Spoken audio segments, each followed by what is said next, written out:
So I've figured out my last 4 lifetimes thanks to photographic evidence. In the 19th century, I was Frederick Chopin, and I don't know who I was. I probably was a poet of some kind. And then I died in 1839, apparently. By 1900 in the Americas, I was a Dakota Sioux named Tila, or Tilo, I think it's Tilo, or Tatanka Tilo, or Short Bull. You'll find maybe one picture of Short Bull in the world, held by a museum in Oklahoma, and don't know much about him. Nobody seems to, and but looks just like me. That is me. You know yourself. I've been introduced to these types of things, and in a book, an archival book sold out of Salt Spring, which is an archival kept by the Ackerman family of Salt Spring heraldry. There's a picture of Warren died about 1945, 1946, and I'm an Irish boy in that. And I have other ways that I've confirmed this, but the picture makes it. So, and then there's this life. So it seems you can spend about 20 to 40 years on the other side, depending. What's interesting is reading people's description of Chopin, who knew him. And of course, there's his art. And one of the things I found the most remarkable when I was reading is that it was said by some people that they had never seen before someone whose body and his heart were so congruent, whose body of work and whose physical body were so congruent. And that's what witchcraft is living your art through your physical body, in your physical experience. So I let my body tell me everything. It's a beautiful pentagram. Okay, what am I going to do now? I think I will stop over here for a second, put my hands in my pockets. I'm cold. Sometimes I have to really work to find out what I really need physically. So there. Hi, I'm a witch. Cool, dude, cool. It's not that bad. It's a little rough hewn. It helps make me feel safe. So there you go. I'm safe as a baby. Safe as a... Don't you cry. Daddy's gonna learn to tan your hide. To tan your hide. That's an interesting historical phrase. My mom once chased me around the house with a wooden spoon. I think I just said the F word or something. She also made me eat soap or put soap in my mouth. I don't know if it's the worst. The worst things were to come. It's an interesting thing to come and how your mother and father are there and have this heart as a child that is really doing everything it needs to do to make that relationship. And in terms of whatever it needs to do, and you may safely and soundly to the extent of those needs, and so the extent of your love as a child, based on all your future experience, resonates epiphanically with all the conditions attending your birth, prenatal, postnatal, and your early childhood development. And all your later experiences as your brain becomes more vulnerable and grows, in a way that no biologist or medical doctor seems to really credibly understand and appreciate, although I'm sure they think they do, as much as Christians believe that Jesus needs to die on the cross every Easter. He's basically a man who's also a 3-month-old baby.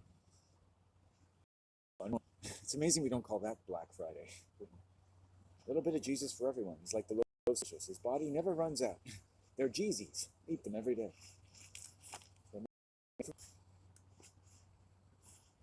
There's a reason why Jonathan Swift can write a satire in the 18th and 19th century about solving the Irish or the English famine by eating.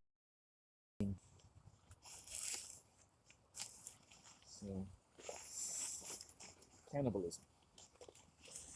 But if you've ever studied alcoholism, or you've been around an alcoholic, you see how you can kind of be eaten alive. Alcohol is like for dead bodies.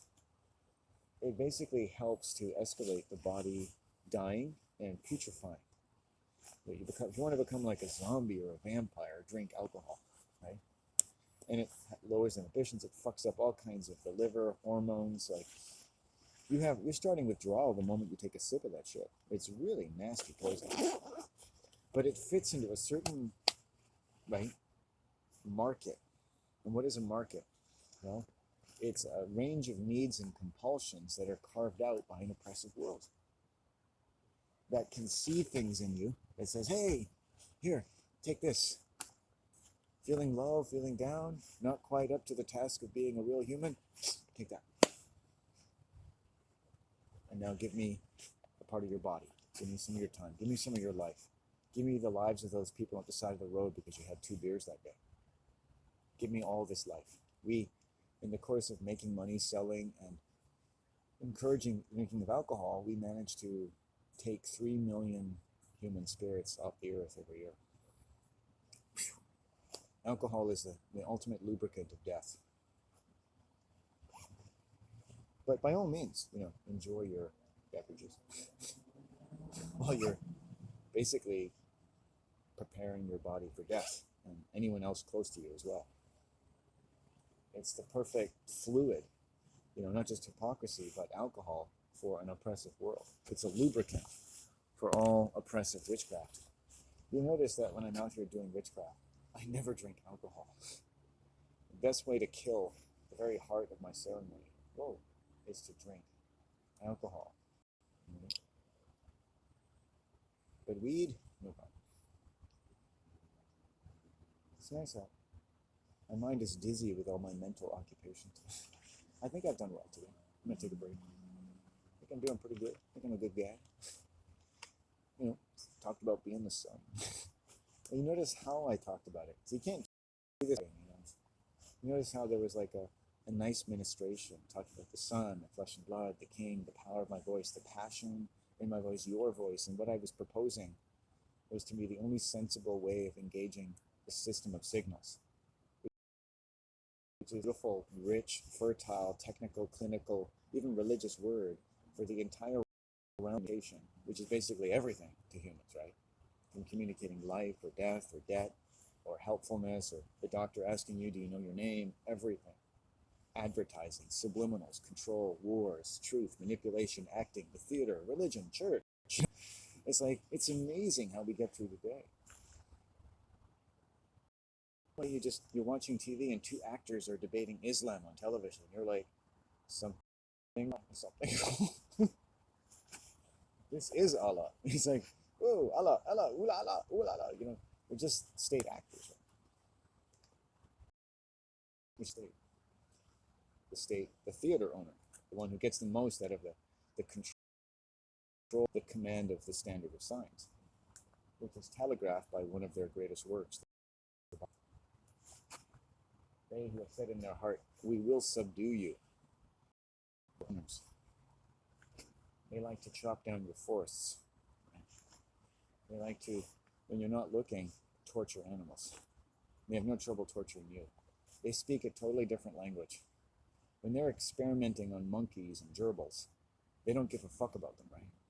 The people who own you see you as experimental fodder. The fact that you feel and imagine that this world or your government cares about you, it's an incredible, remarkable thing. Considering that the very nature of royal culture, which you never really fully get whiff of, while it's in your face 24 hours a day, is that it can really think of you as no more than hamburger meat, but can quite reliably acquit itself of an almost celestial concern for your well-being, while essentially benefiting from a world that's meant to cannibalize you every day. And that of all the languages of the world. Amazing. Right? It's hard to fathom that. You have to study how higher cultures interact with lower cultures. Once you're aware of that, you read some good material, you can see you can wrap your mind around how people in a class could prey upon people of another class. And it's like, shh, it's okay. They're getting married, it's wonderful. And what royalty are really capable of, what they're trained to do. Every one of them is like James Bond. They really are. incredible skills, incredible skill. They can trick all of us. They trick me every day. I mean, just incredibly sincere looking when they're on TV or they're on stage or they're anywhere. Magazine articles about Sarah McLachlan. Finding mystery. Don't tell. It's all a dark.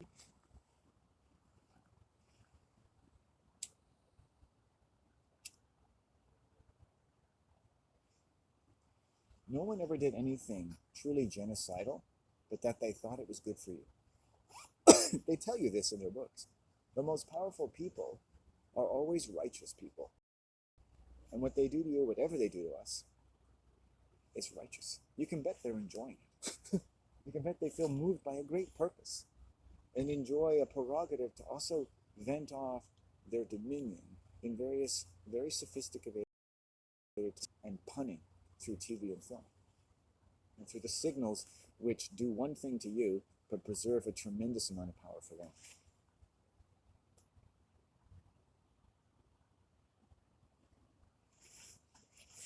It's not just about money.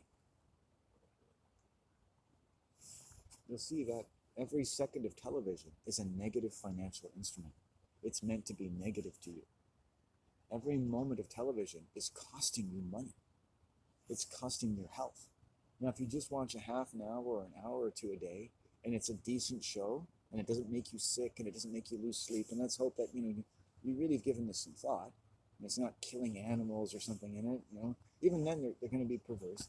But if you can limit that, a little bit, and even crap food can be eaten in a loving home, right? Because there's a limitation on it. You say to your children, this is shit, right? But we're so powerful, we're going to watch this shit, and then we're going to talk about it. And we're not going to be like, hey, Daddy, you can't fucking pause it and make comments about how the main character is called Lisa Stillman because she's still a man. No offense to trannies. It's just like theater is about legerdemain and subterfuge. So like it's okay. I think it's okay if everyone around you agrees to make sport of the conceits. Sexual conceits always exist in theater. Look at royalty. Look at the conceit, right? You go to a theater, what conceit that those seats are never fucking comfortable in any generation. By the time half an hour is up, you're like, you need to film to fucking sedate you. They're putting you in a seat that is inducing all kind in your ass. You're like, someone stroking your dick in the dark theater is point just to keep the blood flowing. You're just like, you're hoping the film is good enough that you don't notice how uncomfortable the seats are. It's a bad film when you just feel like, oh, that was hard to sit through. It's an English term, right? If you don't like a film, it's like, oh, that was hard to sit through.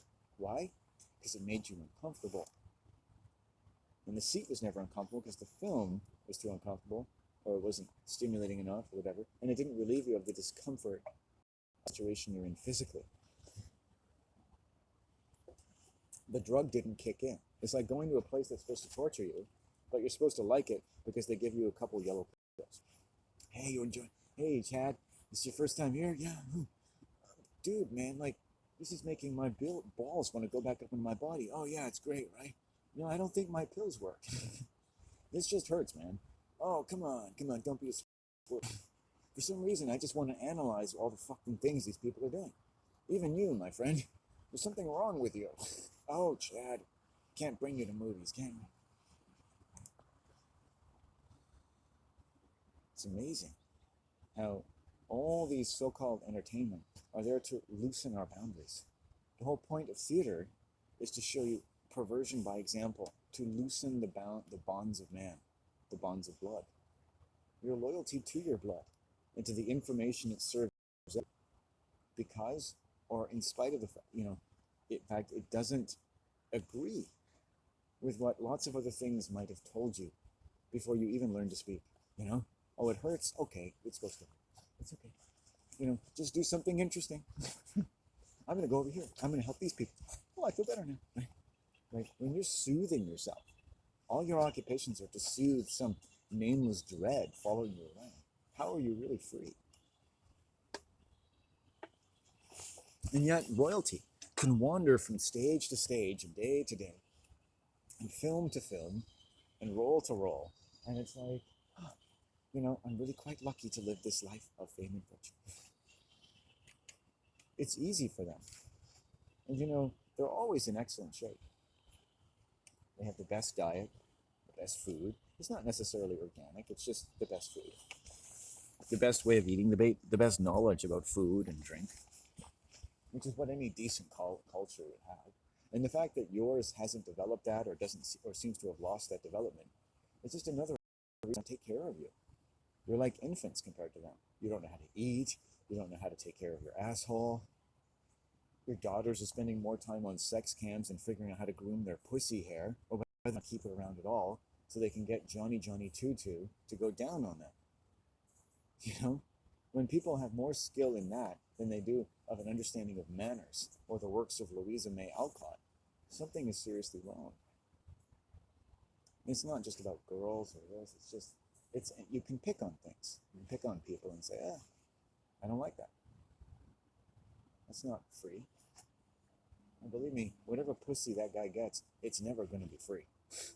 Make no mistake of that. If you just look at narcissism, male or female, and what's going on in the so-called sexual life of the young, precocious woman or man, it's not free. Okay? It's not free. It's extremely costly. You might as well be cannibalizing each other. It's going to take your life. If boys were told, a lot of the girls that might want you to stick your dick in their pussy are going to take life without knowing. You might as well fucking shoot yourself and save yourself the time. Oh, sure, it'll be pleasurable, and then it won't be. Because women in that way narcissists are like a religion. You really like them at this moment, like, they were the best. Patricia was the one for me. And then it all goes away. And you're like, fuck. And you're trying to look for the magic. Couples are talking about finding the magic. And people's like, oh, we've lost the magic. What is the magic? Well, the magic is something you induced each other, participating in socioeconomic narcissism. And love is about this range of chemical profiles of excitement and the anticipation of touching and kissing, knowing each other. Now, how often does that work out well? Because it's more like a cult. And you're better off to have coffee and chat over the internet for about 7 years, send each other various little treatises. Never, never, never start talking about or showing each other. Just don't do that. The moment she shows up on Zoom and she's just wearing her bra and I'm doing my laundry today is the time to end that relationship. And after 8 years of correspondence, she's like, I put so much fucking time into you. Because chances are she's got 7 other guys. Right? Don't trust that woman. If she says to you, one day, Johnny, do you think we could maybe just sit in our underwear just to see what it looks like after 10 years of correspondence? It's like, if you consent to that, yeah. But I'm probably going to have to play with myself later. All right. Me too. This idea of sexting and being sexual, it's almost impossible to ignore, I'm sure, if you get close to the opposite sex, but arousal is such a big deal, right? But here's the problem. I got my first cell phone, it was a flip phone, and I got a random text from somebody. And I could sense quite away it was a girl. It's like, hey, is this so-and-so, or how you doing, or something? Haven't heard from you for a while. And what she was doing, basically, was a booty call. And I said, no, I don't know who you are, sorry. And she's like, do you want to talk? It was amazing. And I just, ignored it.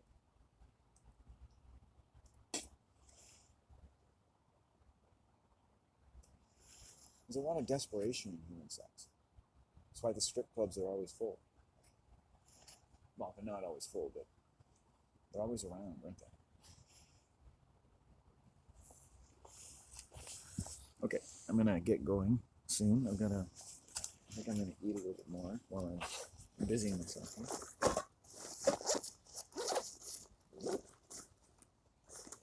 Oh, I've got coffee.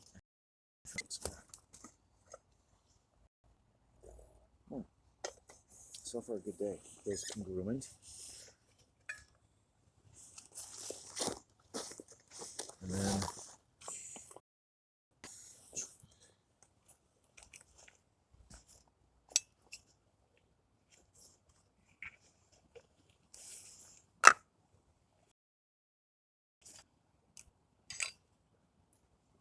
yeah, and you put a circle around all of my words.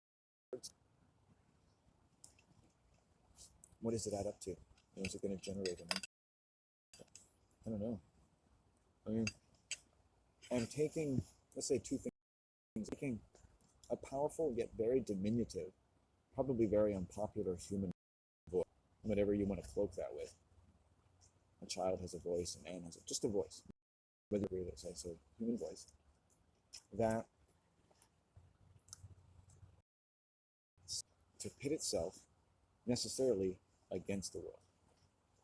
To see the world that, whether it likes or not, is in a sense hostile than not to what my voice says and feels as its own flesh and blood, and all that that entails. And what a difficult proposition that is. And you could consider, did I create that? Is it self-created? Was it induced? Is it real in this sense? Is it not real in another sense? Does everyone sort of deal with this? This is just another way to word something, but some people like me freak out about it. Put different words, put different spins. Saying, what are you saying? What does your teacher say? What do the people around you say? Right? If you want to get out of oppression, right? It doesn't matter whether you agree with me. You need people like you. You need voices that can stand to one side. Dare to stand to one side. Say, I'm one voice. Right? Hopefully that protects me, protects you. One voice, very safe, diminutive, one single voice. Passionate is, oh wow, that branch is shaking. That's amazing. Hi.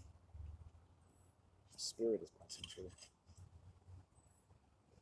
Like, that's honest. I always thought like metaphysics is a bit hard for me, but if I had to have faith in something that is very personal to me, is that it's safe to have a voice.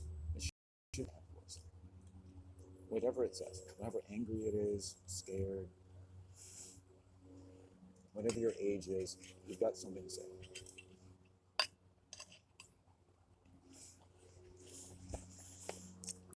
That's one, since I was young, that really is the most important thing to me. Because I was really desperate to have a voice. Because I don't seem to care. In 12 years of public school, there was only one creative writing assignment in grade 4. That was it. I wrote about a scientist that had an air balloon and would travel around the world. He would land, tell people about his travels, essentially. It's very short. I'm probably making it sound a lot more advanced than it really is, but I liked it. I got a great pleasure in telling a story. It's amazing to me that that teacher and no teacher capitalized on how much it was to write that story and what it meant to me, if indeed they thought that it was useful to have me write it at all.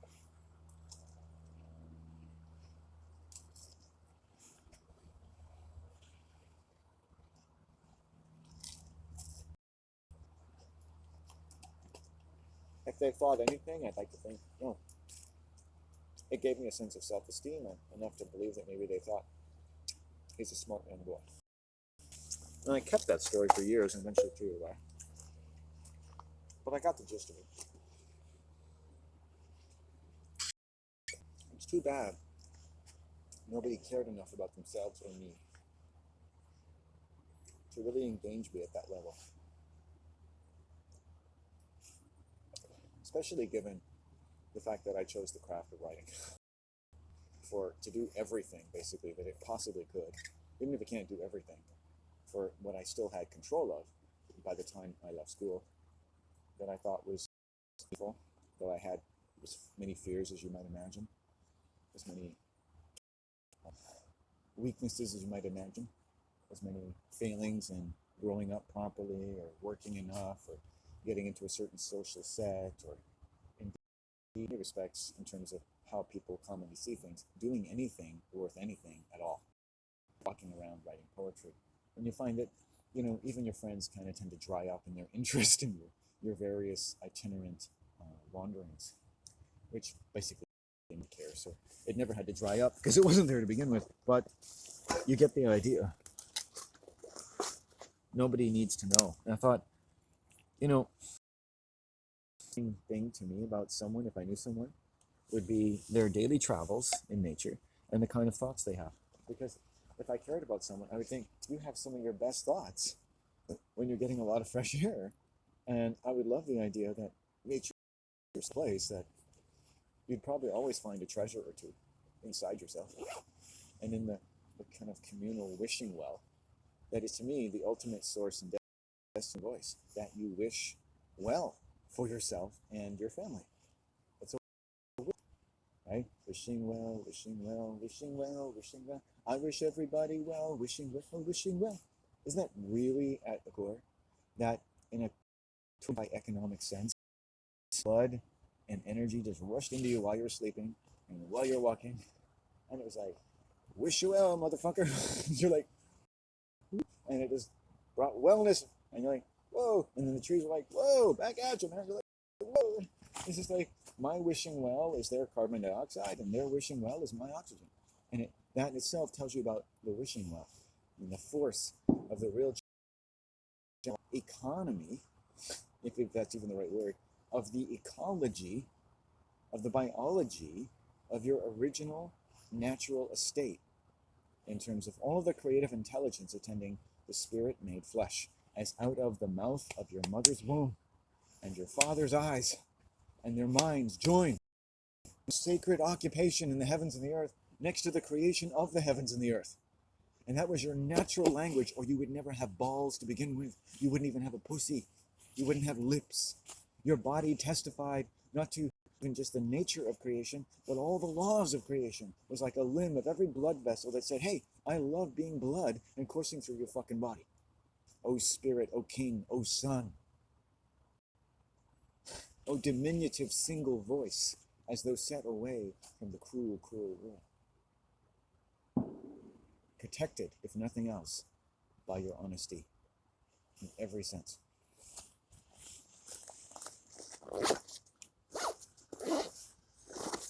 That's me. I probably stood in one place a little too long, but my passion has warmed me. Oh, I don't know who I am, imagine. But it feels good. I mean, who are you if you spend your time expressing yourself in a way that no one you know cares to listen to? I mean, that's the occupational hazard, using the voice every day.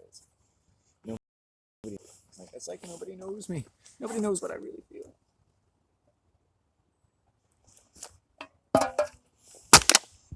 Nobody touches me now like you never touched. So,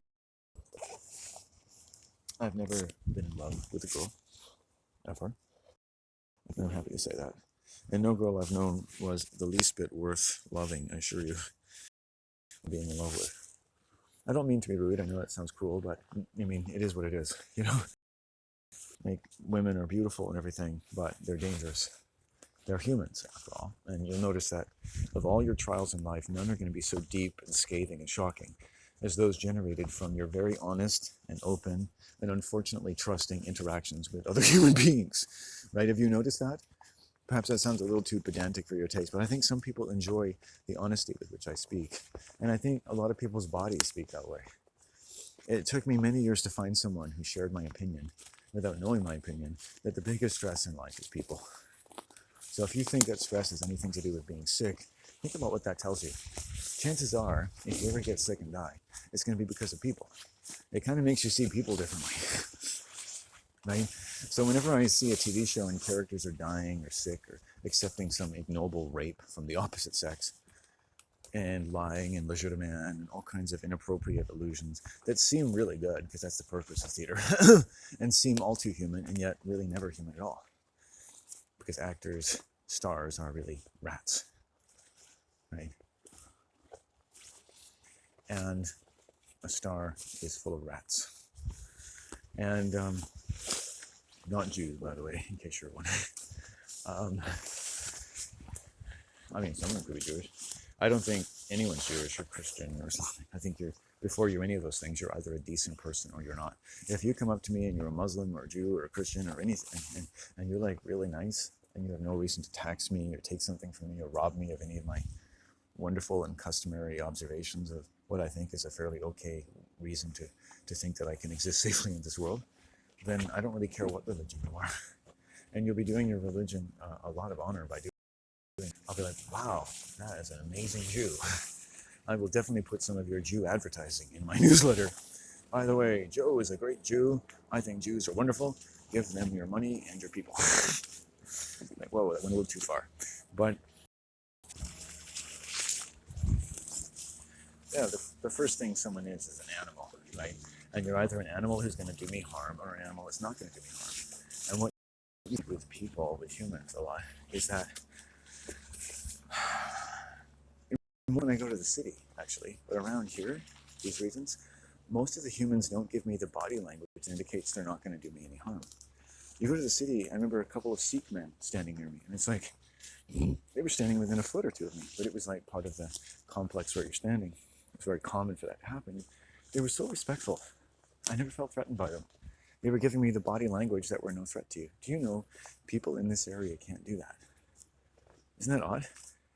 I grew up in a town and like a lot of people can't, even my own family, couldn't give me to understand that they weren't going to hurt me. An animal has to give you that body language. Otherwise, you're not safe. When a dog comes into a dog pack, and they've been around people too much usually, and they can't give the body language that you're safe around me, because they reserve the right to take something from you, like a thief in the night, then you're going to get bit. Dogs are going to attack you. They're going to sit on you. It's like, okay, all right, I'm good. Because you're basically intoxicated by the world. They've got to sober you up. They sober these dogs up. And that dog also might be in a very stressful situation too. And an advanced wolf pack would say, oh, they're teachers and healers. They'd be like, okay, you're under a lot of strain. You don't have a wolf pack leader. And you don't want to be the leader.